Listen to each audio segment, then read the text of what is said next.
Merhaba canım! Welcome again to my... People always ask me, paano ka nag-save ng money dito sa Turkey? Tinood lang jud, wasad ko kabayo. Kaya nga no, like hello, tanawa good ni pag paano ni mo, kwarta ang labas.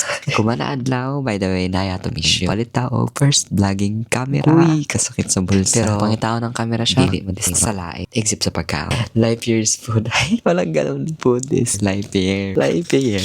Pero honestly, lisod kayo ni siya bay. Kay murag mas lisod pa sa pag-move on. Move on na buo. Kabalon sa akong paggamit na yun sa una.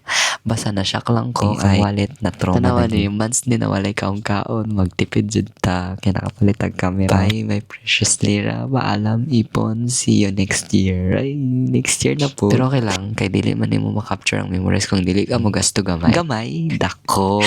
And just like that vlogger siguro vlogger na jud officially. Unsa may akong i-vlog ani oy sa mga nagtry mag-save while abroad kanigid ang tinuod dapat sa dili ka mo gasto kundi kung asa nimo gigasto imong kwarta. Spend on things nga makagrow nimo dili lang para sa comfort. Kaso comfort man ang pagkaon. Dreams cost money but they're worth every day. Dugay na jud din akong gipangandoy ba.